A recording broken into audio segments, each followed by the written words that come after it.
Aspirants, welcome to my YouTube channel. आज के video में हम पढ़ेंगे दी नेहरू रिपोर्ट के बारे में कि नेहरू रिपोर्ट क्या थी। ये रिपोर्ट 1928 में आई थी एंड प्रीवियस वीडियो में हमने पढ़ा था साइमन कमीशन के बारे में। ठीक है, तो अगर आप साइमन कमीशन वाली वीडियो देखना चाहते हैं, लिंक मैंने डिस्क्रिप्शन बॉक्स में दे दिया है। प्लस अब जब साइमन कमीशन आया तो ऑब्वियसली उन्होंने रिपोर्ट भी सबमिट की होगी। ठीक है, तो साइमन कमीशन की जो रिपोर्ट आई थी वो इंडियंस ने एक्सेप्ट नहीं की, जिससे एक तरह से आप कह सकते हैं गुस्सा होके, एग्रेसिव होके जो secretary of state of India थे उस टाइम पे, जो कि थे लॉर्ड बर्किनहेड, उन्होंने चैलेंज किया आईएनसी को, मतलब एक तरह से इंडियंस को, to prepare a draft of the constitution of India. मतलब आप कैसे संविधान चाहते हो, उसका एक ड्राफ्ट होता है, मतलब एक रफ वर्क प्रिपेयर करके हमें दीजिए। ठीक है, अब जो इंडियंस थे या आप कह लीजिए जो आईएनसी मेंबर्स थे, उन्होंने इस चैलेंज को एक्सेप्ट किया। ठीक है, फिर ऑल पार्टी कॉन्फ्रेंस हुई। ऑल पार्टी कॉन्फ्रेंस मतलब जितनी भी पार्टीज थी छोटी मोटी, उन सबकी एक इकट्ठी यूनाइटेड कॉन्फ्रेंस हुई, जिसमें एक कमेटी बनाई गई। ये डिस्कस किया गया कि अब हमारा काम क्या है, हमें कॉन्स्टिट्यूशन का ड्राफ्ट बनाना है, तो एक कमेटी तैयार की गई। कमेटी के चेयरमैन बनाए गए मोतीलाल नेहरू जी, सेक्रेटरी बनाए गए पंडित जवाहरलाल नेहरू जी, और इस तरह से काम स्टार्ट हो गया। नाउ धीरे धीरे ड्राफ्ट भी प्रिपेयर हो गया। अब जो यहाँ पे ड्राफ्ट प्रिपेयर हुआ, इसे ही हम कहते हैं नेहरू रिपोर्ट। इसे ही नाम दिया गया है नेहरू रिपोर्ट। तो देखिए, हमने यहाँ पे दो ही नाम पढ़े कि चेयरमैन कौन थे, सेक्रेटरी कौन थे। जब क्वेश्चन आता है नेहरू रिपोर्ट के चेयरमैन कौन थे, हम फटाफट पंडित जवाहरलाल नेहरू जी कर देते हैं। नहीं, वो नहीं थे।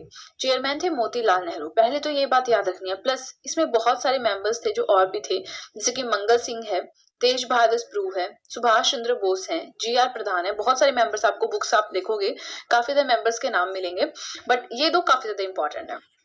अब ड्राफ्ट प्रिपेयर हो गया, उसे नाम दे दिया नेहरू रिपोर्ट का। तो अब इसके बाद क्या होता है, submitted at Lucknow conference of all the parties. जितनी भी पार्टीज थी, पहले तो अपनी से सभी पार्टीज की सहमति चाहिए थी, उसके बाद ही हम ब्रिटिशर्स को देते। तो जितनी भी पार्टीज थी उनकी एक फिर से यूनाइटेड कॉन्फ्रेंस हुई लखनऊ में, मतलब इकट्ठी कॉन्फ्रेंस हुई। वहां पे इस रिपोर्ट को सबमिट किया। सबने इसे एक्सेप्ट किया, जितनी भी पार्टीज थी, जितने भी मेंबर्स थे, सबने इसे एक्सेप्ट किया, except Mohammad Ali Jinnah. He voted against it, उन्होंने इसके अगेंस्ट वोट किया। फर्दर हम पढ़ेंगे की पॉइंट्स क्या रहे। की पॉइंट्स आप समझते हैं कि क्या क्या प्रपोजल्स थे, हमें ये चाहिए, हमें वो चाहिए, क्या क्या चाहिए था इंडियंस को अपने कॉन्स्टिट्यूशन में। तो वो प्रपोजल उन्होंने ब्रिटिशर्स के सामने रखा। अब हम उसके बारे में पढ़ेंगे, बट उससे पहले आपको एक चीज और बता देती हूँ।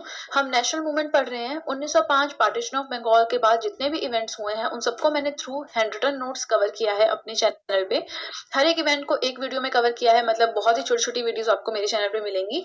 इस तरह से जितने भी जनरल स्टडीज के सब्जेक्ट्स हैं, हिस्ट्री, पॉलिटी, ज्योग्राफी, इकोनॉमिक्स, उन सब का मटेरियल आपको मेरे चैनल पे मिल जाएगा। मैं ये तो नहीं कहती कि पूरा का पूरा मटेरियल अवेलेबल है, बट हाँ, काफी टॉपिक्स मैंने अपलोड कर दिए हैं, तो आप चाहें तो उन्हें जाके देख सकते हैं। प्लस क्लास 6 एनसीईआरटीज, क्लास 6 के बाद ऑनवर्ड्स जितनी भी एनसीईआरटीज हैं, वो सब जनरल स्टडीज के मैं यहाँ पे डिस्कस करती हूँ थ्रू हैंड रिटन नोट्स ही करती हूँ, समरी नोट्स, 1 या 2 पेजेस के नोट्स होते हैं। तो इस तरह से अगर आप कॉम्पिटिटिव एग्जामिनेशन के लिए प्रिपेयर कर रहे हैं और ये सब मटेरियल आप पढ़ना चाहते हैं, तो जल्दी से मेरे चैनल को अभी सब्सक्राइब करें। ज्यादा टाइम न लगाते हुए अब हम पढ़ेंगे की पॉइंट्स क्या थे। ठीक है, अब इंडियंस ने ड्राफ्ट में लिखा था कि हमें रिस्पॉन्सिबल गवर्नमेंट चाहिए, फाइन, बट उन्होंने डोमिनियन स्टेटस मांगा, उन्होंने फुल इंडिपेंडेंस नहीं मांगी। डोमिनियन स्टेटस का मतलब होता है independence with in the British Commonwealth, कि हम इंडिपेंडेंट तो होंगे बट हम वर्क करेंगे अंडर ब्रिटिशर्स ओनली। ठीक है, सेकंड था बाई कैमरल लेजिस्लेचर, 2 हाउसेज होंगे पार्लियामेंट के, चाहे आप सेंटर में बोल लीजिए चाहे आप स्टेट में बोल लीजिए, 2 हाउसेज होंगे हमारे लेजिस्लेचर के, विधान के। फिर है नो सेपरेट इलेक्टोरेट्स, जैसे मुस्लिम्स के लिए हमने पढ़ा था ना कि मुस्लिम लीग बनी, फिर उन्होंने सेपरेट इलेक्टोरेट्स की मांग की, फिर मोहल्ले मिंटो रिफॉर्म्स आए और वहां पर उनको सेपरेट इलेक्टोरेट्स मिले। नहीं, बंद, कोई सेपरेट इलेक्टोरेट्स नहीं होंगे। नेक्स्ट प्रोविजंस उसमें मेंशन थे सिटीजनशिप एंड फंडामेंटल राइट्स के, कि सिटीजनशिप कैसे मिलेगी, फंडामेंटल राइट्स एफआर लिखा मैंने शॉर्ट में, क्या क्या होंगे, ये सब था उसमें। Then recommended equal rights for women, औरतों के लिए इक्वल अधिकार होंगे, समान अधिकार। ठीक है, almost accepted by all the Indian leaders. अब जो ऑल पार्टीज कॉन्फ्रेंस हुई, उसमें जितने भी इंडियन लीडर्स थे, सबने एक्सेप्ट किया इसको। अब मोहम्मद अली जिन्ना ने तो नहीं किया, वो तो हमने शुरू में ही पढ़ लिया, वो इंपॉर्टेंट था, हमने शुरू में ही पढ़ लिया।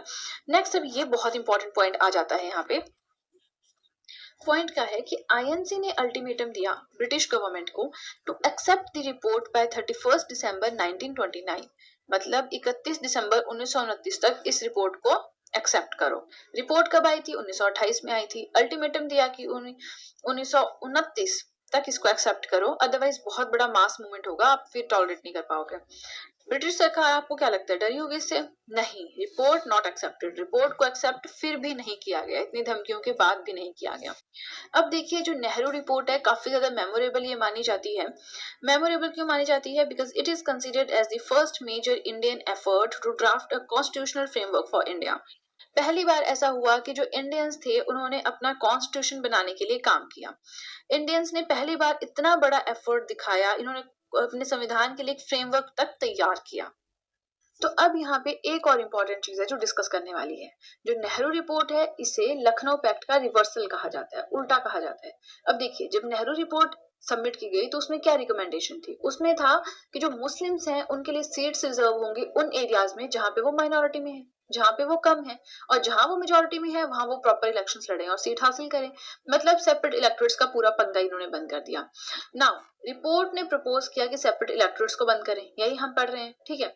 लेकिन अब जो हमने लखनऊ पैक्ट पढ़ा था वहां पे सेपरेट इलेक्टोरेट्स की मांग को हाँ की गई थी, तो इसलिए कहा गया है कि जो नेहरू रिपोर्ट है लखनऊ पैक्ट का उल्टा था, रिवर्सल था, ठीक है।